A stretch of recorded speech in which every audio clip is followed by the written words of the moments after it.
El día de hoy hablaremos de las patologías de las funciones ejecutivas. Las lesiones del área prefrontal producen el síndrome disejecutivo, provocando dificultad para el control del pensamiento, la lentificación de los procesos cognitivos, motores y alteraciones en la capacidad para regular nuestras emociones.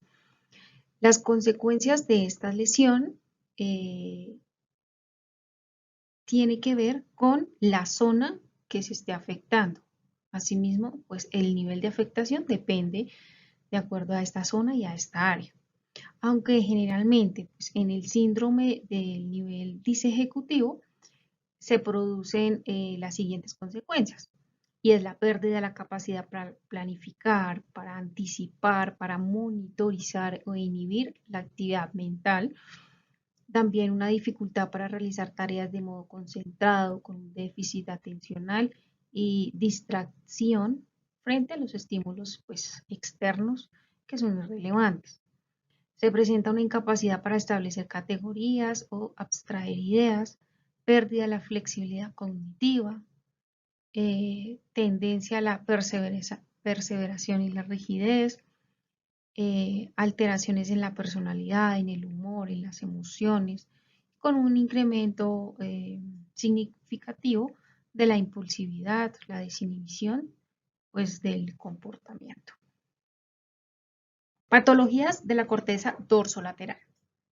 Acá las personas presentan incapacidad para generar nuevas hipótesis, dificultad en la resolución de problemas complejos, pérdida de flexibilidad mental y tendencia a perseverar, disminución de la fluidez verbal, pérdida de estrategias para realizar nuevos aprendizajes, deficiencias para la programación motora, dificultad para realizar actividades motoras alternantes, alteración del recuerdo temporal de acontecimientos y trastornos pseudodepresivos. Allí se produce humor triste, indiferencia afectiva, apatía, falta de iniciativa y desinterés.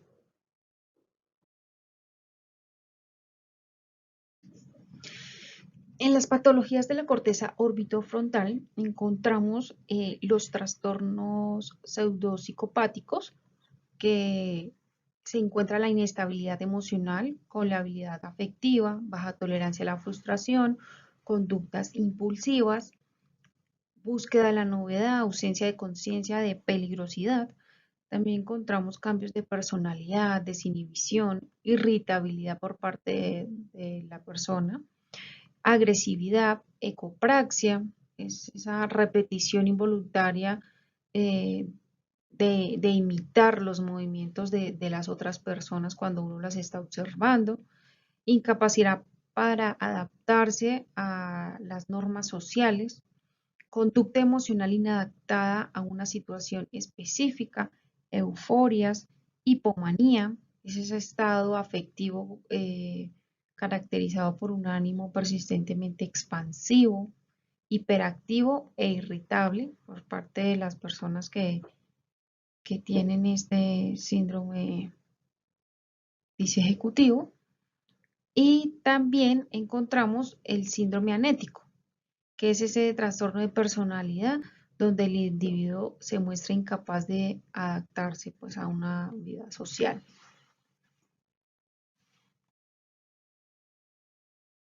Ahora vamos a hablar de las lesiones en el área singular.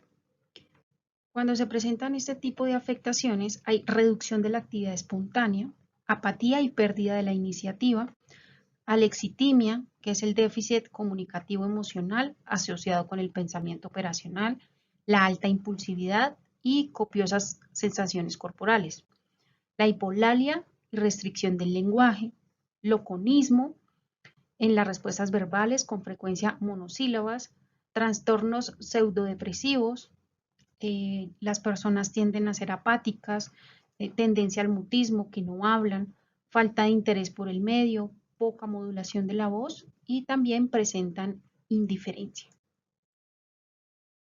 Vamos a hablar un poco de los trastornos de las funciones ejecutivas. Trastorno de la atención. La lesión del lóbulo frontal provoca alteración en muchas modalidades de atención y especialmente la atención sostenida y alternante, ya que el área prefrontal es la última responsable de concentrar el foco atencional hacia objetivos concretos. Las personas con daño prefrontal experimentan un incremento de la distractibilidad, con dificultad para cambiar su atención de un estímulo a otro, así se lo demande la situación. Es habitual que estas personas dispersen su atención hacia estímulos irrelevantes, perdiendo la eficacia en las tareas que se les propone. Trastorno de la memoria. Las lesiones frontales no producen amnesia, ya que apenas existen dificultades en lesiones frontales en tareas de memoria implícita, ni tampoco en las de memoria explícita, o cuando se les interroga sobre acontecimientos pasados y recientes. Sin embargo, todas las modalidades de memoria que dependen de él pueden verse afectadas por sus lesiones, experimentando trastornos de amnesia del contexto, alteración en el recuerdo de la consecuencia temporal de los acontecimientos, amnesia prospectiva, alteraciones en la memoria de trabajo. Trastorno del lenguaje. Las lesiones frontales producen trastornos afásicos y no afásicos, que son esas dificultades para leer, escribir y expresar.